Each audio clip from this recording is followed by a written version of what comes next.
E aí, pessoal? Prontos para mais um mergulho profundo? Hoje vamos desvendar o mundo da fertilidade do solo. Opa! Um tema que é a base de tudo, né? Se o solo não vai bem, a plantação também não vai, né? E a gente vai explorar tudo: análise de solo, correção, fertilização. Isso aí. Do básico ao avançado, para você entender de verdade como ter um solo saudável e produtivo. Mas antes de começarmos, vamos entender o básico. O que define o solo? E por que essa tal de fertilidade é tão importante? Hum, boa. O solo, né, é muito mais do que a gente vê por cima. É um ecossistema vivo, cheio de minerais, matéria orgânica, água, ar e muitos organismos. Nossa, quanta coisa! E a fertilidade, essa é a chave para tudo funcionar direito. Um solo fértil tem todos os nutrientes que as plantas precisam para crescerem fortes e saudáveis. Faz sentido. E como a gente sabe se o solo está em forma ou precisa de um reforço? Aí entra a análise de solo. É como um check-up completo, que mostra tudo o que a gente precisa saber sobre a saúde do nosso solo. Tipo o exame de sangue, mas pro solo. Exatamente. E a gente descobre cada detalhe: pH, nutrientes, matéria orgânica. Falando em detalhes, me explica uma coisa. A textura do solo, como areia, argila e tudo mais, isso influencia na análise. Com certeza. A textura é super importante. Um solo arenoso, por exemplo, é como uma peneira. A água e os nutrientes passam rápido. Já o argiloso segura mais a água, mas pode ficar encharcado. E qual o ideal? O solo franco. Ele tem um equilíbrio entre areia, silt e argila. Drena bem, mas retém água e nutrientes na medida certa. Então, para ter sucesso na plantação, o primeiro passo é entender a textura do solo, certo? Exatamente. E a análise de solo dá essa informação, junto com vários outros indicadores. Legal. E como funciona essa análise na prática? É só pegar um punhado de terra e mandar para o laboratório. Nada disso. A coleta da amostra precisa ser bem feita para representar bem a área toda. A gente coleta em vários pontos e em diferentes profundidades, geralmente 15 a 20 centímetros e 20 a 40 centímetros, Porque duas profundidades. para ter uma visão completa. A primeira mostra a fertilidade, onde a maioria das raízes fica, e a segunda, a disponibilidade de nutrientes em camadas mais profundas, que podem influenciar o crescimento das raízes a longo prazo. Entendi. Uma análise completa. E quando as amostras chegam no laboratório, o que acontece? Lá, elas passam por vários testes para determinar o pH, os níveis de nutrientes, a matéria orgânica e outros indicadores. Nossa. E depois, como a gente entende aqueles resultados? É muita sigla, muito número. Calma, a gente ajuda. A interpretação dos resultados é a parte mais importante. A gente compara os dados com tabelas de referência que mostram os níveis ideais para cada cultura. Aí a gente vê o que está faltando, o que está sobrando, né? Exatamente. E a partir daí, a gente define as melhores estratégias para corrigir o solo e ter uma plantação de sucesso. Parece simples, mas com certeza tem seus desafios. Tem, mas a gente está aqui para te ajudar a desvendar tudo. E por falar em desafios, você já ouviu falar da lei do mínimo. Ela é fundamental para entender a fertilidade do solo. Lei do mínimo. Me explica. Ela diz que o crescimento da planta é limitado pelo nutriente que está em menor quantidade, mesmo que todos os outros estejam em abundância. Tipo uma corrente, né? O elo mais fraco. Perfeito. Por isso, a gente precisa garantir que todos os nutrientes estejam disponíveis na quantidade certa. E quais são esses nutrientes? Tem um top 3 mais importantes? Eles se dividem em dois grupos: macronutrientes, que as plantas precisam em maior quantidade, e micronutrientes importantes também, mas em menor quantidade. Quais são os macronutrientes via PIS? Nitrogênio, fósforo e potássio. O nitrogênio é o rei do crescimento, essencial para formar proteínas e clorofila. O fósforo é o combustível da planta, dando energia para fotossíntese e respiração. E o potássio, esse é o escudo da planta, ajudando na resistência a doenças e estresse hídrico. Nossa, cada um com sua função. E se faltar algum deles, a planta já sente, né? E como? Falta de nitrogênio, as folhas ficam amareladas, a planta cresce pouco. Falta de fósforo, o crescimento é lento, as folhas ficam pequenas, arroxiadas. E falta de potássio, as folhas ficam com as bordas queimadas e a planta fica mais fraca. E além desses três, tem outros macronutrientes importantes. Sim. Temos o cálcio, que é o pedreiro da planta, construindo as paredes celulares. Sem ele, as folhas ficam deformadas e os frutos, com a ponta preta. Nossa, que problema. E tem o magnésio, que é o maestro da fotossíntese. Sem ele, as folhas ficam amareladas entre as nervuras. E por último, o enxofre, que ajuda na formação de proteínas. A falta dele deixa as folhas amareladas também, mas de um jeito diferente da falta de nitrogênio. Nossa, quanta informação. Aham. Cada nutriente com seu papel. Yeah. E os micronutrientes? Eles também causam problemas se faltarem. Com certeza. Apesar de serem necessários em menor quantidade, cada um tem uma função importante. Quais são os principais? Boro, cobre e ferro, para começar. O boro é fundamental para o crescimento e reprodução das plantas. Sem ele, as folhas deformam, a planta pode parar de crescer e os frutos não se desenvolvem direito. E o cobre? O cobre é importante para fotossíntese e respiração. Quando falta, as folhas novas ficam amareladas, as pontas murchas e a planta não cresce como deveria. Ferro. Para que ele serve? O ferro é essencial para formar clorofila. Quando falta, as folhas novas ficam amareladas entre as nervuras e, em casos graves, até brancas e morrem. Nossa, cada micronutriente com um efeito diferente. Tem mais algum pra gente ficar de olho? Sim, o manganês, que também atua na fotossíntese. A falta dele causa manchas amareladas nas folhas, parecidas com a falta de ferro, mas com os pontinhos pretos junto. Eita. E tem o zinco, importante para o crescimento e desenvolvimento. Sem ele, a planta fica baixinha, com folhas pequenas e deformadas e cresce mais devagar. E para finalizar, o time dos micronutrientes. O molibdênio, que atua na absorção de nitrogênio. Sem ele, as folhas ficam amareladas, as bordas enroladas e a planta não cresce como deveria. E por último, o níquel, que ajuda a planta a usar o nitrogênio da ureia. Quando falta, as folhas ficam manchadas, a planta cresce menos e os frutos e sementes não se desenvolvem direito. Ufa!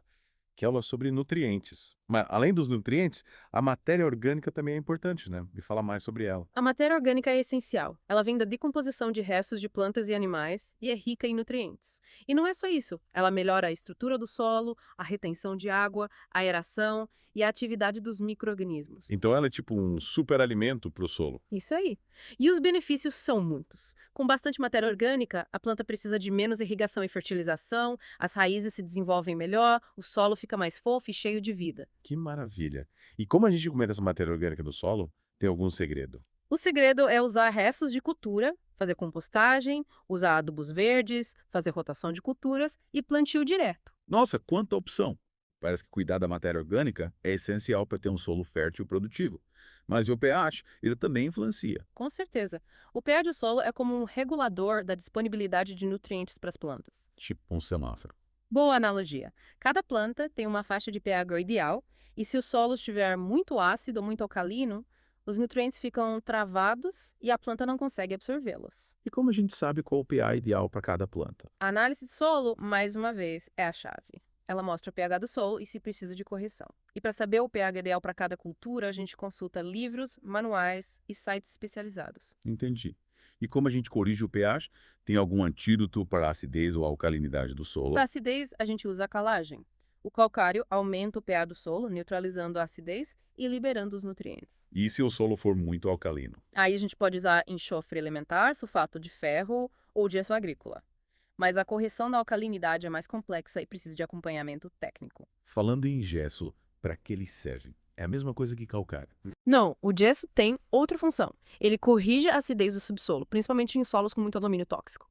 O gesso penetra mais fundo no solo, neutraliza o alumínio e ainda fornece cálcio e enxofre para as plantas. Então o gesso é como um reforço para a calagem, atuando em camadas mais profundas do solo. Exatamente. A calagem atua na superfície, enquanto o gesso vai mais fundo, criando um ambiente melhor para as raízes. E a gente precisa ser médico de planta para saber se precisa de calagem ou gessagem. A análise de solo, mais uma vez, é a nossa ferramenta médica. Ela indica a necessidade de calagem ou gessagem e um técnico especializado calcula a quantidade ideal para cada caso. Perfeito. Agora, já entendemos a importância da análise de solo, da correção do pH e da matéria orgânica. E a adubação, como entra nessa história? A adubação é a recarga de energia das plantas. É como a gente devolve para o solo os nutrientes que as plantas retiram. E como a gente sabe qual adubo usar? É só chegar na loja e pedir um adubo para tomate, por exemplo. Que nada. A escolha do adubo ideal depende da análise de solo, da cultura que você vai plantar, do custo do adubo e da disponibilidade. É importante consultar um técnico para te ajudar nessa decisão. Nossa, quanta informação importante. Acho que já aprendemos bastante sobre análise de solo, pH, matéria orgânica e nutrientes. E a aventura continua, né? Sim. Na próxima parte, vamos mergulhar no mundo dos adubos, tipos, características, vantagens e desvantagens. Fiquem ligados. Então, pessoal, prepare-se para descobrir os segredos dos adubos e aprender a usar essa ferramenta poderosa a favor da sua plantação. Até a próxima. E aí, pessoal, prontos para continuar nosso mergulho? Hoje, vamos desvendar o mundo dos adubos. Sim. Na primeira parte, a gente aprendeu a analisar o solo. Agora vamos ver como nutrir ele, certo? Sei. E vamos começar falando dos fertilizantes orgânicos. Ah, os orgânicos. Meu avô sempre usava esterco na horta dele. Mas qual a diferença entre os tipos de esterco? Boa pergunta. Cada um tem sua composição. O esterco bovino, por exemplo, é rico em matéria orgânica, nitrogênio, fósforo, potássio. É completo, então? Ele melhora a estrutura do solo, a retenção de água, a aeração. E o esterco suíno? Esse é mais concentrado em nutrientes, mas precisa ser bem compostado antes de usar. E o de galinha? O de galinha é campeão em nitrogênio e fósforo, mas precisa ser bem curtido, senão queima as plantas. Nossa, é forte mesmo. E a compostagem? Como funciona? A compostagem é um processo natural de decomposição da matéria orgânica. Tipo, transformar lixo em adubo. Isso. Restos de comida, folhas secas, grama, e tudo vira um composto rico em nutrientes. E como a gente faz isso? A gente cria uma pilha com esses materiais, garantindo umidade e aeração. Os micro-organismos fazem o resto. Que legal. E quanto tempo leva para ficar pronto? Uns 2 a 3 meses, em média. Parece fácil. E os adubos verdes, o que são? São plantas que a gente cultiva para melhorar o solo, geralmente leguminosas que fixam o nitrogênio do ar. Incrível. Uma fábrica natural de nitrogênio. E além disso, elas controlam ervas daninhas, protegem o solo da erosão, aumentam a matéria orgânica. Nossa, um pacote completo. Agora, vamos falar dos fertilizantes minerais, aqueles que o pessoal chama de adubo químico. Qual a diferença deles para os orgânicos? Os fertilizantes minerais são produzidos industrialmente, fornecem os nutrientes de forma mais concentrada e rápida. É mais prático, então? Sim. E eles são classificados pelos nutrientes que têm: nitrogenados, fosfatados, potássicos. Me fala dos nitrogenados. Dos mais comuns são ureia, sulfato de amônio e nitrato de amônio. A ureia é a mais usada por ter bastante nitrogênio e ser barata. E os fosfatados? Os principais são superfosfato simples, superfosfato triplo e MMA. O superfosfato simples é uma fonte tradicional, mas tem pouco fósforo. O triplo é mais concentrado e o MAP, além de fósforo, tem nitrogênio. E os potássicos? Cloreto de potássio e sulfato de potássio são os mais usados. O cloreto é mais barato, mas o cloro pode ser prejudicial a algumas plantas. Já o sulfato, além de potássio, fornece enxofre. Interessante. Cada um com sua vantagem. E os fertilizantes mistos, o que são? São aqueles que combinam 2 ou mais nutrientes, como o NPK, que tem nitrogênio, fósforo e potássio. Tipo um combo de nutrientes. Exatamente. Facilita a adubação. E como a gente sabe qual usar? A análise de solo, de novo, é fundamental. Um técnico vai analisar os resultados e indicar a melhor formulação. Beleza? Agora que a gente já conhece os tipos de adubos, me fala sobre os métodos de aplicação. Temos a aplicação a lanço, que é a mais tradicional. O adubo é espalhado por igual no solo. E a localizada. A localizada é mais precisa, o adubo é aplicado perto das raízes. E a fertirrigação. Essa parece moderna. É a alta tecnologia da adubação. Os nutrientes são dissolvidos na água e aplicados na raiz através da irrigação. Que legal. E a foliar? Na foliar, os nutrientes são aplicados nas folhas. É um complemento para adubação no solo, para corrigir deficiências rapidinho. Nossa, quanta opção. Mas, para finalizar, me fala, quais cuidados a gente precisa ter na hora de adubar? Primeiro, fazer análise de solo. Usar a quantidade certa de adubo, evitando excessos. Escolher o adubo certo para cada planta e tipo de solo. Aplicar na época e da forma correta. Incorporar o adubo no solo quando necessário. E usar práticas conservacionistas como rotação de culturas, plantio direto e adubos verdes. Show! Acho que agora a gente já tá craque em adubação. Com certeza. E na próxima parte a gente vai ver exemplos práticos de adubação para diferentes culturas. Não perca! E aí, pessoal? De volta para a última parte do nosso mergulho na fertilidade do solo. Nas partes anteriores, a gente viu como analisar o solo, os tipos de adubos e como aplicar eles. Agora, vamos ver como tudo isso funciona na prática. Exatamente. Hora de botar a mão na massa e ver como ter plantações saudáveis e produtivas. Vamos a exemplos para você entender como aplicar as melhores estratégias de nutrição. Perfeito. Vamos começar com o milho, que todo mundo conhece. Digamos que a análise do solo mostrou que ele é ácido, com pouca matéria orgânica e falta fósforo e potássio. Qual o plano para recuperar esse solo e ter uma boa safra? Ótima pergunta. Primeiro, a gente corrige a acidez com a calagem. O calcário aumenta o pH, neutraliza o alumínio tóxico e libera nutrientes. Lembra da calagem? E a quantidade? Depende do nível de acidez do solo e do tipo de calcário. Um técnico pode te ajudar a calcular a dose certa. Certo. Corrigimos o pH e a matéria orgânica. Aí a gente incorpora a matéria orgânica para dar vida ao solo. Esterco curtido, composto orgânico ou adubo verde. Entendi.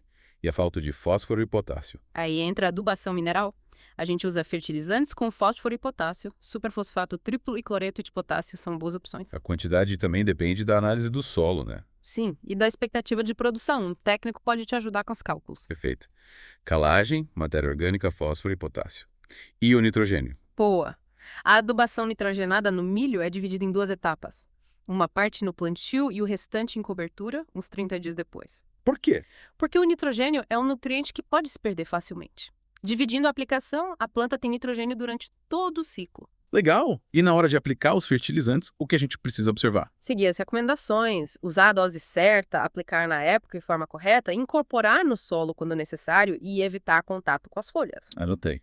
E o café? Como a gente aduba ele? O café é uma cultura que exige bastante do solo, então a adubação precisa ser bem planejada. A análise de solo é essencial, a calagem geralmente é feita a cada 2 ou 3 anos e a adubação anualmente dividida em 2 ou 3 aplicações. E quais os nutrientes mais importantes? Nitrogênio, fósforo, potássio, cálcio e magnésio.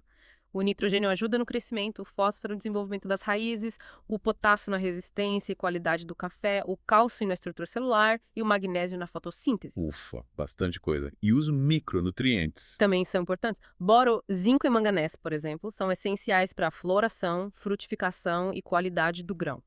Às vezes a gente aplica micronutrientes nas folhas para complementar a adubação no solo. Entendi.